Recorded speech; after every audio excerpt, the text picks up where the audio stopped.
Alright, and welcome to the show. Baker's Watchtower is on the air. A little pressed for time today. I don't have a whole lot of time in my studio, so we're going to make this short and sweet this week. Having had to move upstairs from my downstairs man cave because of the weather conditions in the garage, so I don't have a whole lot of time anymore free to record without the television going on or the girlfriend staring at me or the dog staring at me as he's doing right now as he stares out the window at the snow. Yes, we're getting hit with Blizzard 2015.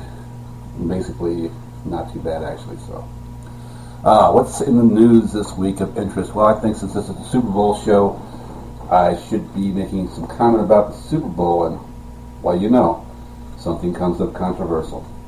GoDaddy.com recently released a preview of its commercial for the Super Bowl.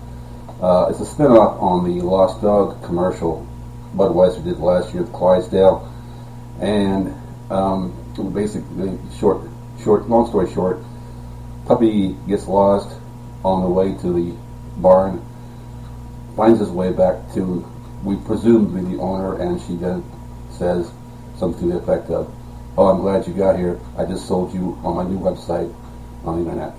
And boom, immediately we get people starting petitions on the internet, and PETA stepping in and all such and such, and all hell breaks loose. And GoDaddy, within less than probably 40 hours, I think it is, even less than that maybe, decides to pull the commercial because of the outrage, which of course concerns puppy mills. My take on this is very simple, and it's probably a lot that you've heard on the liberal side, I hope. That is, this was a joke. The ad was meant to be a joke. I'm not condoning puppy mills, but I understand watching TV, the commercials I see, the people aren't real. The State Farm insurance guy doesn't walk around and take care of assisting people all day long with his brother, who takes his time out from playing basketball games to help him. I understand that the Geico lizard isn't real. I understand that all TV commercials about cars aren't about cars, but they're about hot women and how to get laid. Great, I can put up with that. You don't see my feminists going after car commercials and bear commercials, which are blatantly sexist. You wouldn't see that at all. And by the way, this commercial was not banned from the Super Bowl. it was going to play. The networks had no problem with the commercial. But GoDaddy was besieged with negative comments and decided to pull the commercial. And not just this one's Super Bowl, by the way. It's still going to be shown, I imagine. You put a lot of money into the commercial, you're not going to just pull it and not play it sometime. Just not during the Super Bowl. GoDaddy will have a spot, and I hope that the GoDaddy spot on the Super Bowl today is one of the classic ones for them, because I really want to see them take a stab back at these idiots who were outraged over a dog being sold over the internet that wasn't real. And what I'm looking at here is two sides of the equation as far as free speech here. I gave it a lot of thought, and here's where I've come to some conclusions on this. Bear with me, because the spikes are pretty high, and the low here is definitely totally different as far as the events, but it still does go over the same material as far as free speech, and that's what we had a couple weeks ago, about the Charlie Hebdo magazine and the terrorist who shot and killed several of the staff, including the cartoonist, and in the name of their god, Muhammad, as they yelled that out loud to make sure and took full credit for it immediately. And this was because they made fun of their Muhammad, their god. By the way, Charlie Hebdo makes fun of not just Muhammad, they make fun of several pop culture and political figures, and usually it's not in a very nice vein at all. And now I'm not going to say they go as far as to show cartoons of these figures doing illegal things. That's not, they're not very nice. I mean, Michael Jackson, if you can imagine Michael Jackson's head on a skeleton and the caption below reading "Michael Jackson's finally white," that's borderline. That's pretty bad. I would. Their sense of humor, it gives you an idea of a sense of humor. Prophet Muhammad with a beaker or something like that shoved up his ass while he's bent over. Yes, it's not kiddie stuff that they're dealing with. What they try to do. Did they deserve to be attacked? No. What this was over basically was they were making fun of their god.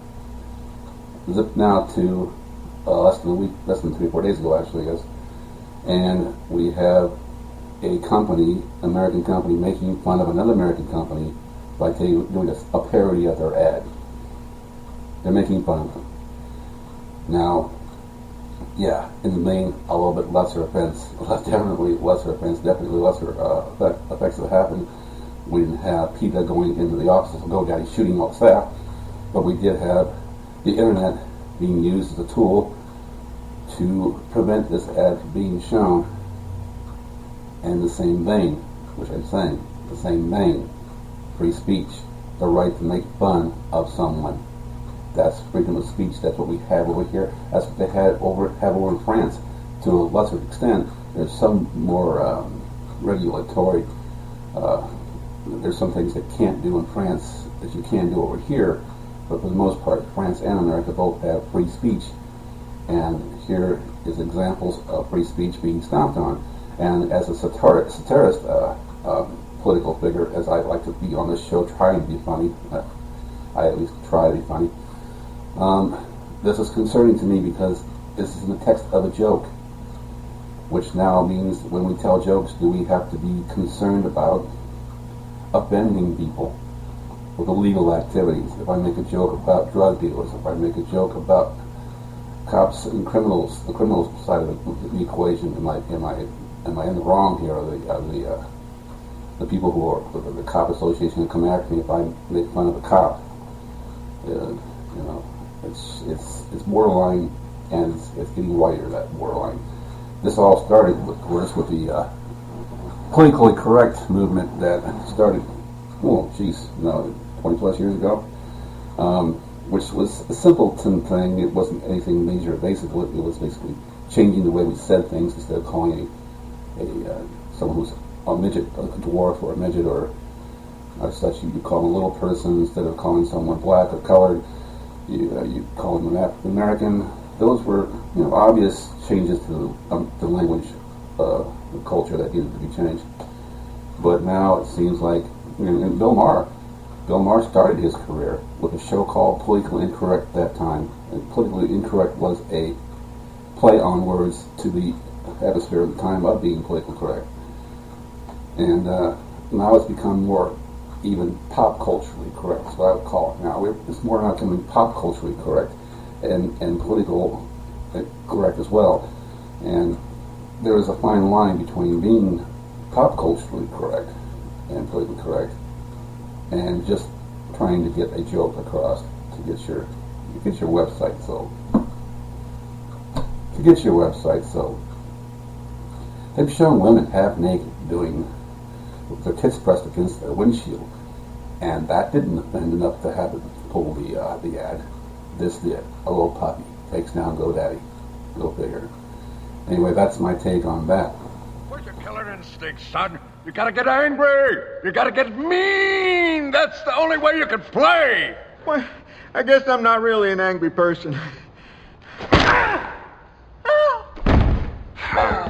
Anyways, I hope you enjoyed last week's show. It was a little different than my regular show. I kind of tried to be a little humorous and to make fun of a few things, and I hope you enjoyed that effort at comedy that I made, albeit maybe it fell short as far as your standards. I don't know. I don't get responses on this show with the viewership that I have.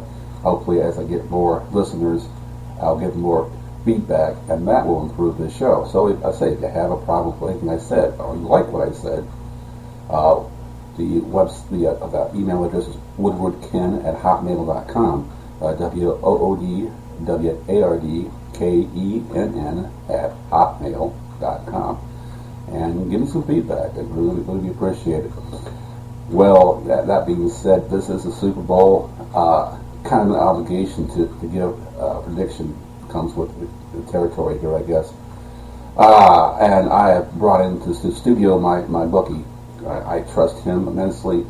You see how well I do at picks. The last time I made picks on the show, I was like 4-10 or something like that. This guy is going to give you the hot scoop. He's down there right now in Vegas at Harrah's playing blackjack with my well-lost money, and he's taking the time now to get on the phone and to give us his prediction on the Super Bowl. New England versus Seattle. Take it away, Bernie Crackrock. Thank you there, yeah. You know, I do enjoy your money. Oh, yes. I can't wait for your IRS check to come in. But I feel guilty. And I think I should at least give you one good tip this year. And I'm going to pick the Super Bowl because I'm good at it. Two teams are playing for the right to be champion.